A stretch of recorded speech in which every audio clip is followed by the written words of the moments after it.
Kia ora, everybody. Hey, look, thank you again. Hopefully you've just taken a moment to reflect on what you've heard. There was quite a lot of really valuable information just to help get the mind moving around and thinking about master plans and strategies, and also how to implement a climate intelligent approach to energy generation, which was really what I heard from Tuhi Ao. I'm about to introduce my amazing cousin Zack. Zack's actually my next door neighbour. We live on Pukeote, Papakāinga in Te Hauki, and I'm sure he'll share that. But myself, Zack, and also my colleague Holly, she's going to be speaking later on today. We were all privileged to be invited to Canada as guests of the Indigenous Clean Energy Collective. And we were able to see with our own eyes Indigenous-led projects, Indigenous-led energy programs, and also that they're 20 years ahead of us. And you're going to hear from them on Wednesday. They're going to share some of their insights in their whakaaro. But you'll hear the story of Pukeote Papakāinga, some initiatives and ideas and challenges that Zack will put forward to us. But I think the reason why I asked him to be here is because he knows what it is to take a dream, literally from an idea, and drive it at every level, from a whānau level to a hapu level, or marae level, hapu level, and to bring that dream into fruition. So without further ado, ho mai te paki, warm welcome for Zack Makoare. Kia ora.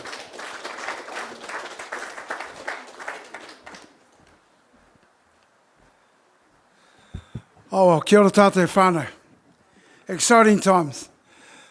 Tā tōku Papa, Ngāti Kahununi, tōku Māma, Ngāti Parau. Lovely to be here in this special, special place.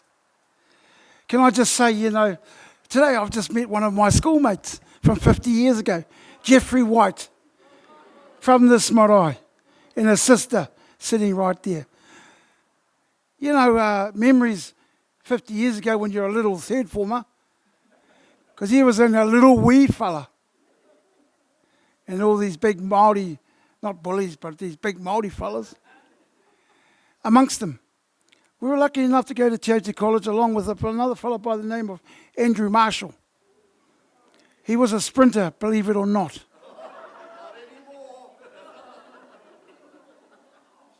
So we had, George Scudder, Te Oi Tatarangi, and Andrew Marshall was the best of them all. I need to share that with you. But one of the neat things that I've realised is that when you become a community person and on your marae, it gets difficult. Because you can't argue with your whānau. It's difficult. But when you're in a Papakāinga, oh geez, the young and the old get at you. Some days you've got to learn how to take the knocks. And I guess my presentation today really is why you do it. Power it up. Can I have that song again, please? Power it up. Brother, can we? Jeez, don't miss the beat, don't miss the beat. Can we have that music again, please? Song, please, our sound team. He's just pulling it together. There you go. Can we stand up then? Can we stand up? Come on. E tū tātou. E tū whānau. That's the one. We've had a big lunch. Here we go. I don't want you going to sleep there. I want you to be moving. Moving. Come on, whānau.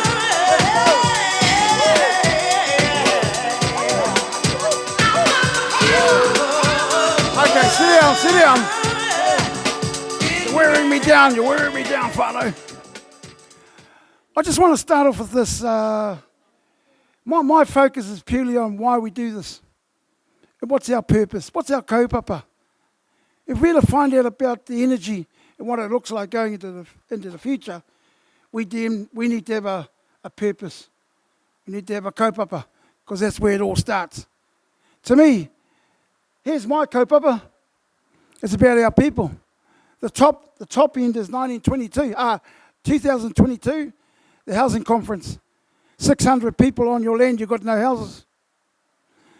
There's some people that said here today that were part of that, to come and have a look. The bottom one is hopefully we're going to get our money from overseas.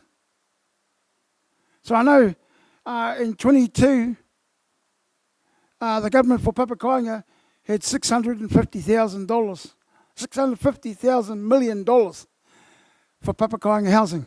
Now it's down to 25. So we have to be clever enough to figure out where we're going to go next as an Indigenous Māori. So, you know, a lot of our people are already doing that and doing it really well. I'm new to the game of going overseas and figuring out how we can work with other whānau. New to the game. So in this photo here on the bottom is our Hawaiian whānau and Canadian whānau. There's our awa at the back, Paukawa. And down in front of that is a Mormon church that got burnt down yesterday. Our whānau. So our Papakāinga is very close to this area, Te Rangi Koenaki. Tauti College was opened by my people. They had the thought to educate themselves. Because at the time, in those early times, Donald McLean was there. And then he came over here, but he did some bad habits over where we were. So my tipuna was Te Hapaku. They called him the rider of the white horse. And he was very clever about how he would action things. So he had his own ship and all that sort of stuff. But when he came to Taranaki, he must have unleashed things too, old Donald McLean. Because right now, my son's father-in-law, Professor Richard Walter, said to me, hey, get a big rope and pull that bloody thing over his headstone. Because he was the biggest corrupter you could ever find around the country.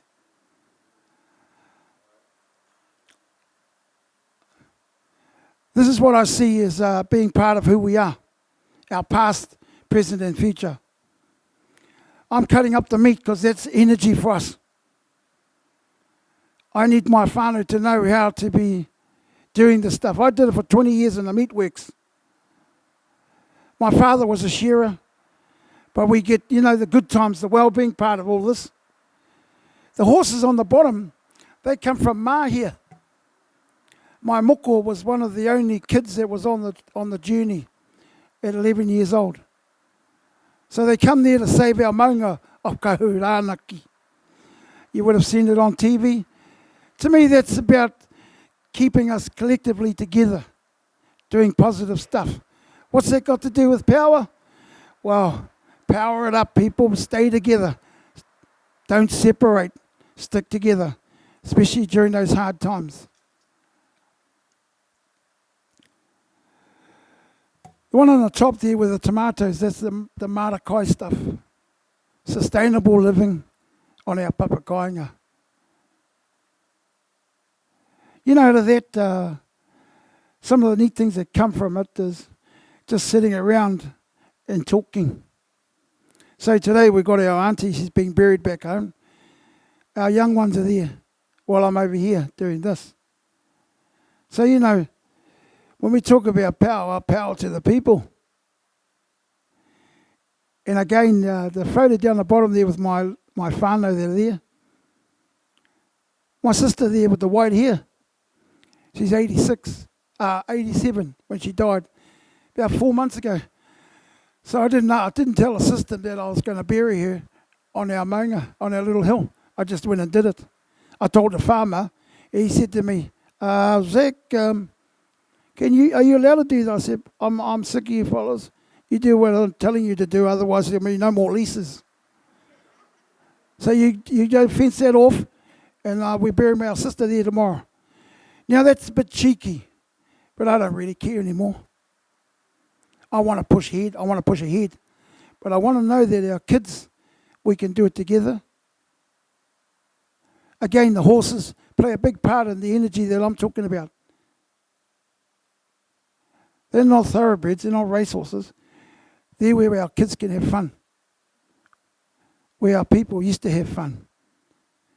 And animals teach us a lot about our well-being. When you're close to a horse, you understand what it means to be kind. How to look after something that's bigger than you. Otherwise it might step on your foot. But all those learnings those kids get to learn, it's happening. And it's not just about what we might see now, but those kids here are at the marae now, setting the tables up for the kaihakiri. That's what I'm on about. Purpose. So they know what their purpose is in life. I hope that every young person wakes up in the morning with purpose in their lives. That's all I can say. I work for Te Rauora. I work in the mental health sector, especially suicide. So I'm always trying to preach people to save our kids' lives. We need to give them purpose. And this wānanga is about that. The top photo is about housing on our whenua. So we brought 150 people together. And it's a housing expo. The Māori Land Court couldn't do this. They told me. But we did it on our Papakāinga. We gave them a space to do their stuff. The firewood, that's the Ahi Kā of the future for us. You know, talk about Ahi Kā in words, nice, but the doing part of that's hard. Hey, the doing part. The planting of the trees with their truck, their flash truck, that's my truck. But it's the thing about it is it's got our community going. Māori and Pākehā, 150 years where the Pākehā whala was sitting on the white horse and my people were in the trenches. My people were in the trenches. And the whala with the 3 white horses, he was telling us what to do. Now it's the other way around. We're doing it together, planting trees. And again, I got 16 mokos on all up. And, oh, jeez, it's toko. Can we have this? Can we have that? I'll give you a job, eh? I don't like giving money for nothing because you learn nothing. And I always say to my kids, the wealth is actually in the struggle.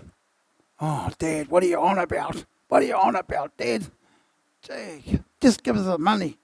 No, I'm not, because you won't learn nothing. We got promise for our kids, and you know, when I come onto this marae, I thought, wow, what a beautiful marae. And I saw my friend today, Jeff. I hadn't seen him since 1979. What a beautiful marae to come to.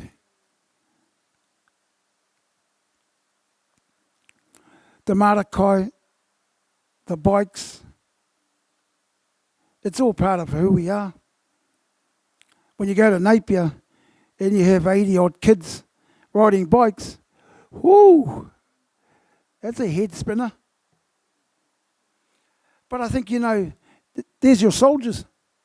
There's your soldiers of the future, because they're always telling me how to work these machines. I don't know how to work them really well. But if you've got soldiers on the ground, you're going to have a future. If we're going to talk about power, well, pass it over to somebody who knows about it.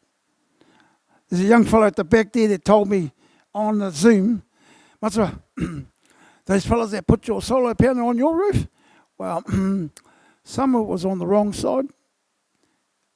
And I said, those blimmin' beggars, they put them on the wrong side because it was easy for them. I don't want to go to another McDonald's ad or any Kentucky Fried ad anymore. I'm going to make sure, along with you fellas, we got somebody that knows what they're doing for our good. I don't want to be spending and wasting money in places where I don't have to. I need to know you're on side with me. I need to know that a lot of our young people, they got the goods. We're going to allow them to go there, but we need to put the line in the sand. This is what we need to, as a community, as a pā, as a marae, as a Papakāinga. I want to end just in saying that although I didn't come with stats or anything like that, I'm hoping that I've opened your heart up and your minds to what's in front of us. Each and every one of us have an issue with what's going on in our maraes and at home. But I think if we can work together we can see the promised land. And I shared that with our iwi, because we're all arguing now about the health authority, eh? I said, well, I'll tell you this. We're all sweet down where I am because we believe that we got a whole water going that's suitable. We're not worried about services or contracts. We're worried directly about our mokopuna and our people. So what divides us is the money. What makes us insensitive to what we do in life is the pūtea. And we blame the Pākehā for a lot of that stuff. Well, we need to look at ourselves. We can become a big problem too. But I just want to share those short words with you. I know it might sound quite direct, but anyway, that's me. The realities of our world. Kia ora whānau.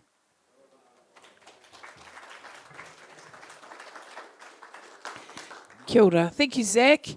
Got a gift coming for you as well, but I'm sure that there must be a pātai, burning pātai from the room for Zack, who's a doer and a kai whakatara, a challenger, and I'm pleased to be his next door neighbour. He's always scheming something cool to do. And just mihi to Manu, because I met Manu a couple of years ago now. We went to San Francisco as part of this global conversation around a just transition. And we asked Manu to come and do an assessment of our Papakāinga to look at what we can do to power up our 10 homes on our whenua. And so that was great that he gave that advice back to Zack. So any thoughts or reflections? Oh, kia ora tuhi ao, I'm coming to you.